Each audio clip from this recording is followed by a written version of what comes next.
Part 2 here of Faded Dreams of Division Street. Just a few minutes coming in after the last part.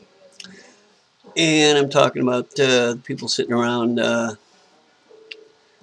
Rainbow Club. A television series about people trapped on an island has ended, and a show about advertising set in the 1960s is running a marathon so new viewers can play catch-up. A corner table of students discuss the good and the bad of both. A method of bonding that in Algren's day involved the cheapest portable radio on wrestling nights perched behind the guy pouring the cheapest swill off the stick. Sarah is working on her master's in journalism at Northwestern and thinks the former show referred to the American dream. Joe found the former to be an audience participation thing, noting that similar shows in the 90s didn't rely on computer and marketing tie-ins. Yang Ku, an art institute expatriate who both smiles and sneers in a zippered leather jacket befitting the best of Elvis impersonators, would rather talk about Japanese monster movies. Excuse me.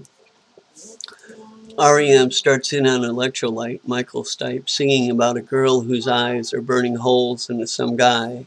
He's gasoline, he's burning green, dig.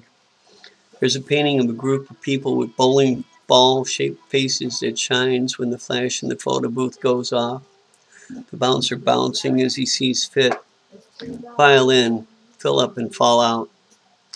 Where the poker table of Schweipkes would have been, a Road King's pinball machine now sits, with one of those Ham's waterfall signs off-center to the right.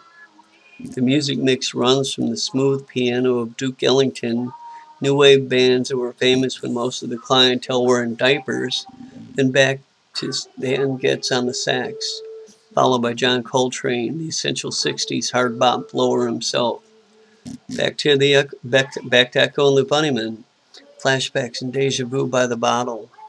And you have to shout to be heard so you know who smokes because they have nicotine breath, or the kid's just old enough to tentatively try schnapps.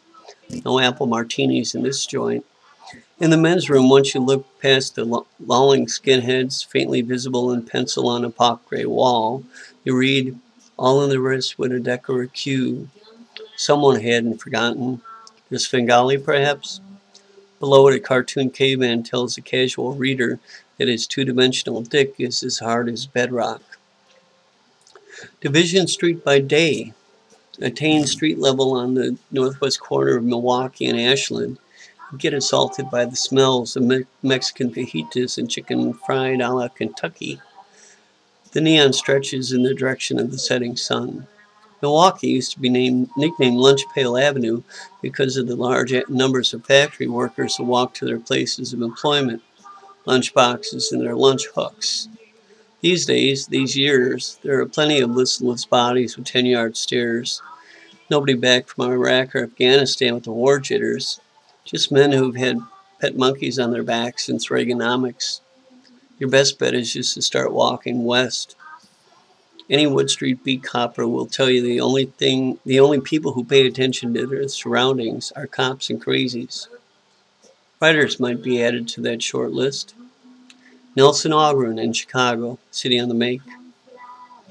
It's still a godforsaken spastic, a cerebral palsy natural among cities, clutching at the unbalanced air, top-heavy, bleeding, and blind, under a toadstool's colored sky.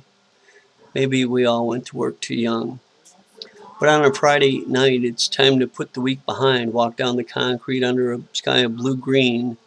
Maybe it was a bad day when Nelson wrote his prose poem, and see the horizon severed by three flats zigzagging down on either side.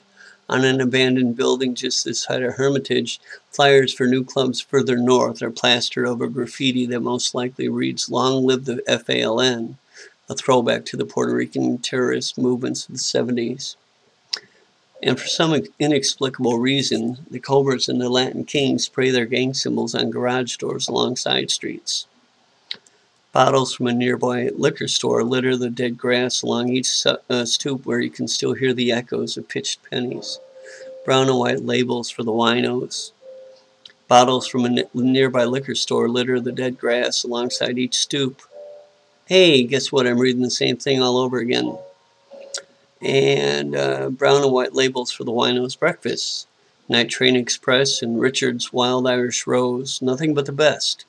You can go find your damn malt liquor somewhere else, Dad. At the corner on Murray Court, there's an Apteka, a Polish drugstore. A vertical sign painted in the 1950s, there is no doubt, with a nurse taking a man's blood pressure. The man had his hat and jacket slung over a vacant chair. A busy piece of art, no doubt. We all know JFK killed the hat by not wearing one at his inauguration. Does anyone know why nurses stopped wearing those vaguely puritanical white wedges on their lovely coiffed heads? And that's part 2 for now. We'll get back to it in a second. And damned if it's not 11:11 p.m. on my watch here, 3/28, 2011, still going on. Being with you guys with part 3 in a moment.